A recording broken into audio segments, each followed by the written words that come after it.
Hello and welcome back to a new lecture on syntax.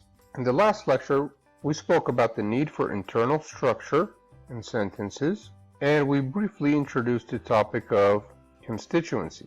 In this lecture, we take a look at some tests for constituency. Stay tuned.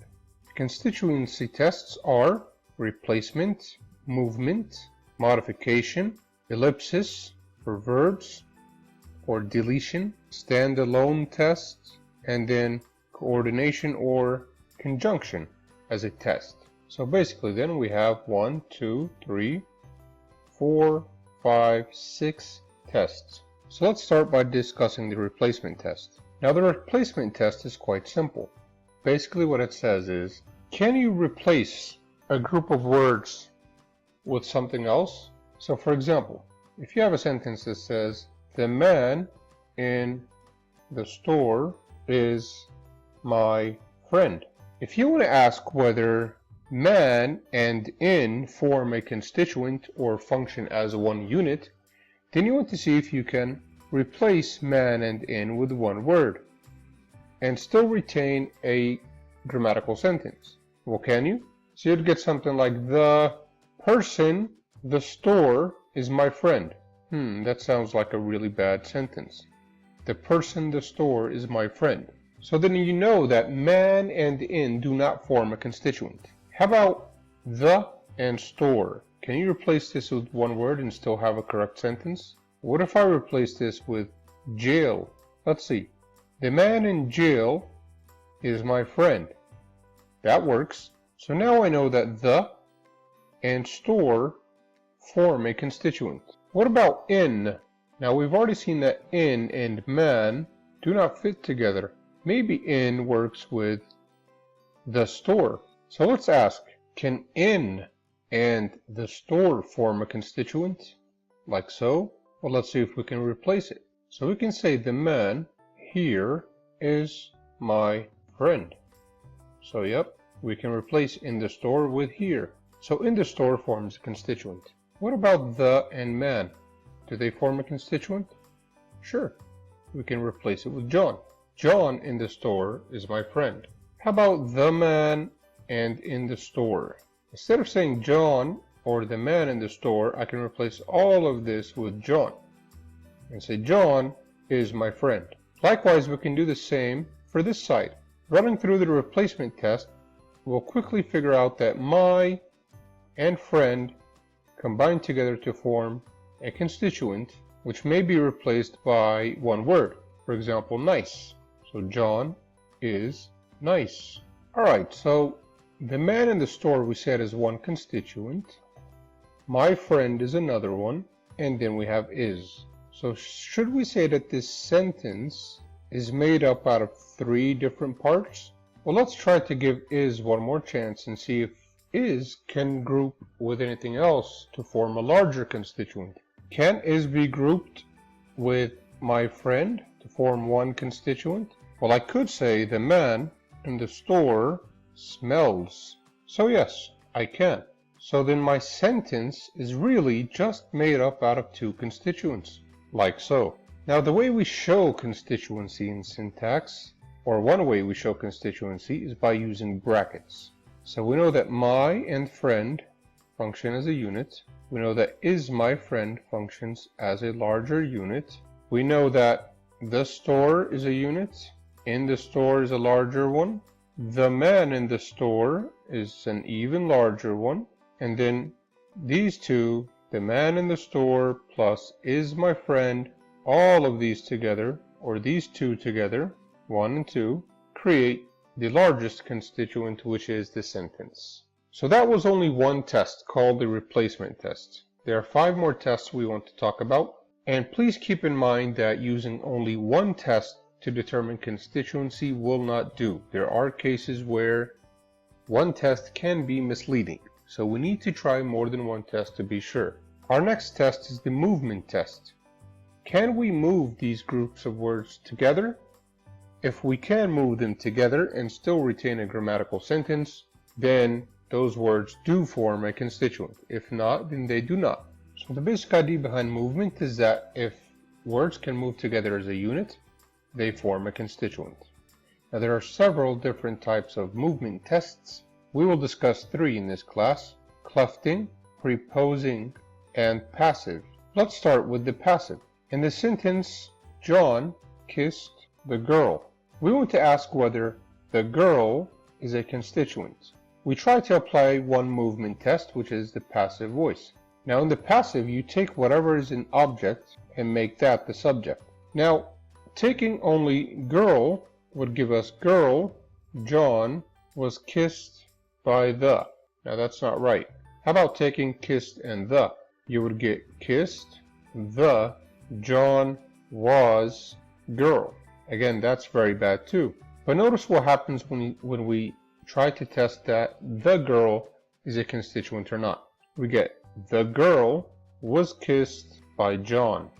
And that is a perfect sentence. So now we know that the girl forms a constituent. It functions as one unit. Therefore, it can move as one unit. Okay?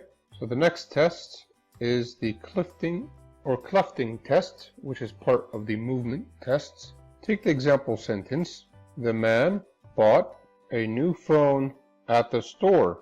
Now in clefting, what you do is you say it was or is blank that and then continue. Here's an example. Say you want to find out if at the store was a constituent. You would say something like it was at the store that the man bought a new phone. That's a perfectly good sentence, so at the store forms a constituent.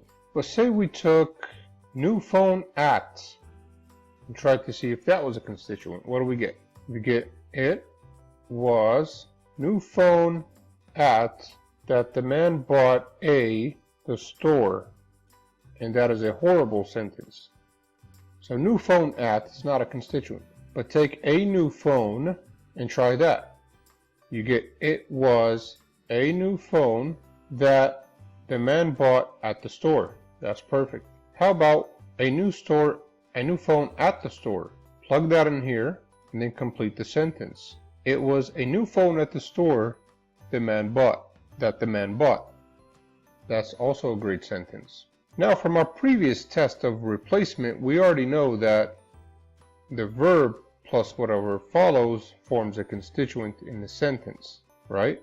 And the second part would be the subject. But try to plug that in here and see what happens. It was bought a new phone at the store that the man. That sounds very bad. That does not mean that bought a new phone at the store is not a constituent.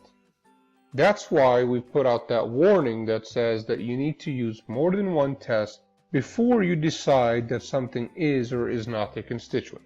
The last movement test is called preposing. Say for example your sentence is I like half-pound steaks. Preposing would be taking a constituent and preposing it to the beginning of the sentence. So you would say half-pound steaks is what I like. If that works, then it's a constituent. Great, so now we're done with the movement tests. Now we can move on to the modification test. Alright, so the third test, as we said, is the modification test. Now what is modification? Modification is basically just limiting the meaning of the word you're modifying. So let me give you an example. Imagine you have a white ball, you have a yellow ball, and you have a green ball. Now if I say the word ball, what does that mean? Well, it could mean this one, or this one, or this one. But if I say yellow ball, so now the word yellow is modifying the word ball. Now which one does it mean? Well, it doesn't mean this one anymore, and it doesn't mean this one anymore. It only means yellow ball. So in a sense, this modifier of the noun ball actually limited the meaning. So the idea is, if a word modifies and limits the meaning of another word, then most likely they form one constituent. They function together as one unit. So what if I have 3 red balls, and I say something like ball? That would mean any one of these 3 balls. But if I say a ball, then that means only one of them. I could also say a red ball, So both of these words are modifying ball. This informs me that it is red. This informs me that it's only one of them. So a red ball also limits which one I can choose here. I can only choose one at a time. And so a red ball all form a constituent. The next test is the stand alone test. John bought eggs and bread. If someone asks, what did John buy? You can reply with eggs and bread. But you can't reply with eggs and. You can't reply with bought eggs. Since you can reply with eggs and bread and have that stand alone or be a sentence fragment, then eggs and bread form a constituent. The next test is called ellipsis, which basically means deletion. Now this is a test used for the verb phrase only. So for example, in a sentence like, John didn't try to finish his homework and neither did Mary. So this sentence really is, and neither did Mary try to finish her homework. But we deleted all of this. The fact that we were able to delete all of that and still have a perfect sentence is proof that this entire verb phrase functions as one unit and therefore is a constituent. The last test is coordination and conjunction. So basically, if I can group two things together, then they're constituents of the same type. Here's an example. John and the man sitting next to Mary are nice people. Now here I'm putting together John on the one hand and the man sitting next to Mary on the other hand. Since I'm able to connect these two, that means each one is a constituent and that they are both constituents of the same type. So if this is a noun or a noun phrase, then this also must be a noun or a noun phrase. It can't be a verb phrase, it can't be an adjective phrase. You only connect things that are alike. So I know right off the bat that the man sitting next to Mary, even though it contains 6 words, is a noun phrase nevertheless, just like John is. And with that, we will have discussed some evidence for internal structure in sentences, constituents, and constituency tests. See you next lecture.